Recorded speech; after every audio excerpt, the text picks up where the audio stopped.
Making it to Billings took me longer than I'd expected it to. As it turns out, hitchhiking on a remote road during the middle of the night isn't the safest thing you could do. Go figure, huh? It was fine, though. Nothing I couldn't handle. With that said, my real problem was still ahead of me. I didn't quite remember what the agent who'd slipped me the paper looked like. When we met up, they were all already wearing gear. He was definitely white, though. About 6 feet tall, fairly muscular build, shouldn't be too difficult to spot. The paper also specified that he'd be in the lobby, so that's where I headed once I found the motel. Once in, I looked around. The place was nearly empty, with only 4 people sitting around. An older couple, a single woman and a single man. He was white, tall, probably in his 30s. Most likely who I was looking for. "Tell me you're the guy I'm looking for," I said, approaching him. The man looked up at me, as his expression morphed into one of confusion. He shook his head. "I think you're mistaken, sir. I don't know what you mean." I muttered out something along the lines of, "My bad," before getting ready to walk away. But before I could, the man started chuckling. "Yeah, this is the guy." "You look so worried there," he said in between laughs. "Jesus, it's funny." Safe to say, I was starting to get pissed off. "What the fuck is going on?" I asked. The agent wiped a tear from his eye as he calmed down before checking the time. 20 minutes left, he said. It was pretty obvious what he was talking about. Had it really been close to 12 hours? The hell's gonna happen in 20 minutes? The man grabbed his jacket up and got up.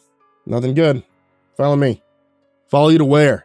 "I'll kick your fucking ass if you don't tell me what's going on right now," I said, anger rising in my voice. "Right here? In the lobby?" "It's a bad idea."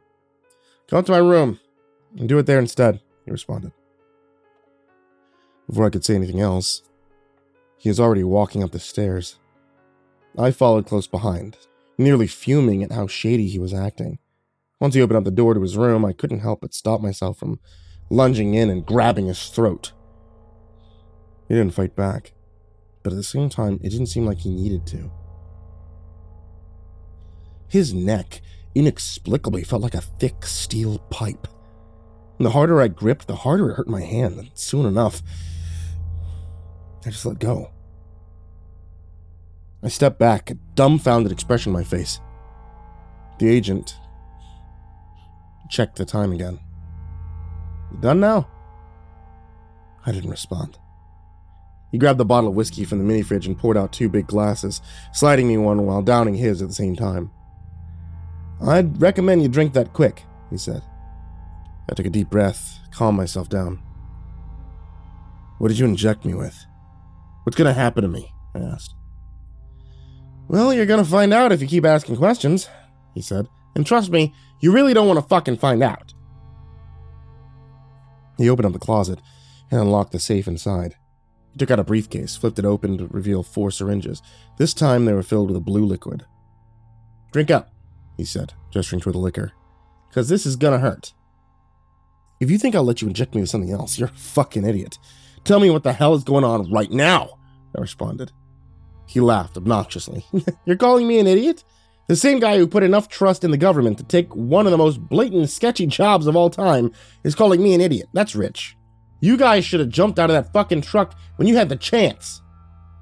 I considered responding, but bit my tongue instead. I really couldn't argue against that. It certainly wasn't my brightest moment. "Doesn't fucking matter," I finally said. "You still need to tell me what's going on." "Trust me, I will. But you need this first," he said, holding up one of the syringes. I shook my head. "No, what I need first is an explanation." The agent sighed, checking the time once again. 10 minutes, he said. "You really want to make this more painful than it needs to be?" I guess so. I wasn't budging. Again, not one of my brightest moments.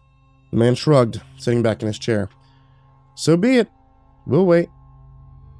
The stern, confident face I was putting on certainly didn't reflect how I was actually feeling at that moment. The agent had a stranglehold on me in just about every conceivable aspect. I hated that fact. I never could accept people having power over me. If I were a smarter man, I would have just listened. But here we are. 10 minutes passed and nothing happened. I nearly breathed a sigh of relief until I felt my arm starting to itch. I scratched at it, only to feel my finger quite literally digging into my flesh. I looked down and nearly choked.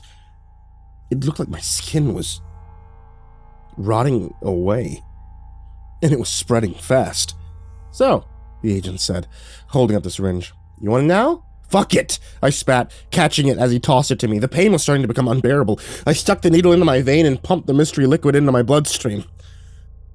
At that point, the rot had completely consumed my forearm. It was horrifyingly disgusting to look at. In my mind, there was no fate worse than that shit spreading to the rest of my body. "That's rapid necrosis right there," the agent said.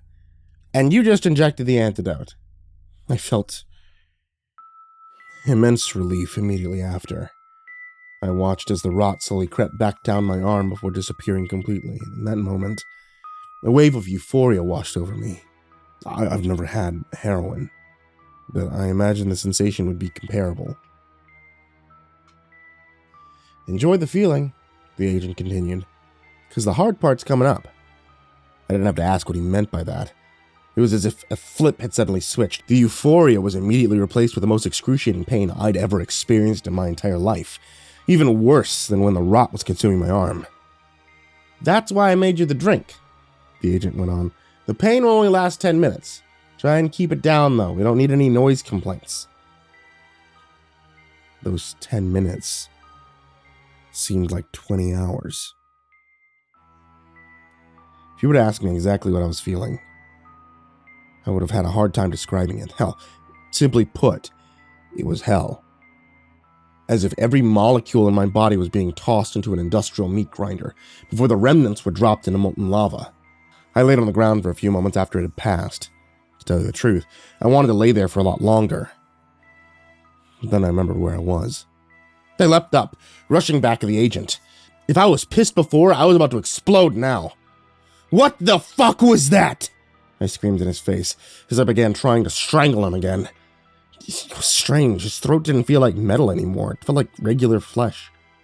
I could even see his face starting to turn red.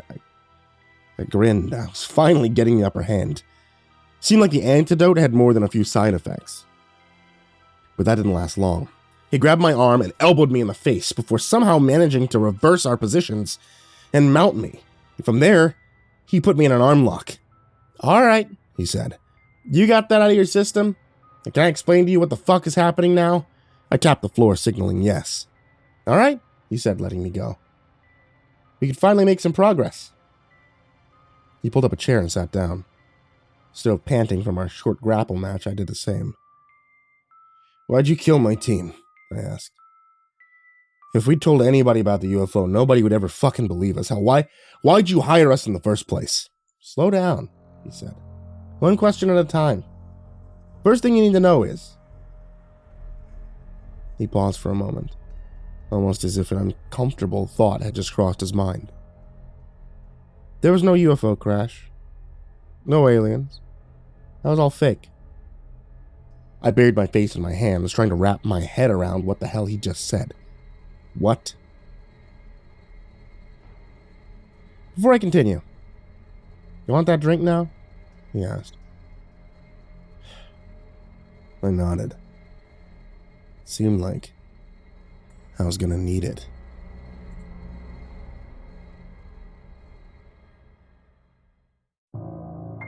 Hey there kids, it's me, MrCreepyPasta, and I wanted to tell you thank you so much for watching tonight's video or listening to tonight's episode of the podcast. Hey, it's May, which means me and actually a bunch of Creepypasta narrators, it's our birthday month this month. So you know what would be super, super cool? If you hit that sub button, if you hit that bell, and if you hit that the thumbs up button. Sometimes. It doesn't have to be this month, you know, sometimes it can happen, anytime. But it'd be real cool. It'd be a really great gift. Or you can check out the live stream that happens 24/7, nonstop, all the time. And like always, I want to give a big thank you to all of my supporters on Patreon. You guys, as always, are the real MVPs. And I really appreciate it. If you guys want to join them, you can head over to patreon.com/MrCreepyPasta and see all these cool, fine folk that I'm about to mispronounce the names of here or in the description down below. People such as Jacob Shaffer, Zach, Jordan Alexander Sanchez, Brian Arce, Ken Lando Higuchi, Bobby Karman, Tristan Pelton, Chase Burnett, Diana Kraus, Melancholy Corpse, Hollow Zero, Ferb, Harley, Tainted Raven, Katie Birch, Sashi Suzaku, Katrina Beisel, Kayden the Spooky Boy, Zane Nightshade, My Body Sounds Like Rice Krispies, Ashwood, Lord of the Weebs, Jay, Miss Xandra, MrUnsettlingSpaghetti, Eurogore, Tsuji Campbell, Marco Takes Dabs 420, Stricken, Azurine Fox, Robert White, Andre Garcia, Snails Brennard, Legit Quad Feed, Fried Chicken 12, James Bruce, Chris Levins, Freddy Krueger, Tynanny, 1-800-Nightmare, Unknown Nobody, Michael Scarborough, Infernal One, James Lowe, Lisa Cottrell, Jimbo the Hutt, Caspian, Jordan Ells, Hades' Nephew, Tater Chip, Acid System, Prozac and Pancake Appreciation Society, Cryptic Nightmares, Brennan Wright, Someone You Love, Kiri the Sloth, Tommy Green, Liam Newman, Sky Harbor, Caleb Dougal, Nina Smith, Nico Kyle, Rafael Rodriguez, The Ginger Bros, Aaron Stormcrow, Daniel Polson, Trace Miles, and Corey Kenshin. Thank you guys, as always, for supporting the channel. You're all wonderful. I love every single one of you guys. For real. You guys help me out so much, as well as everybody down there in the description below, as well as everybody else who watches and subs and does everything else with this channel. Thank you guys so much. And as always, sweet dreams.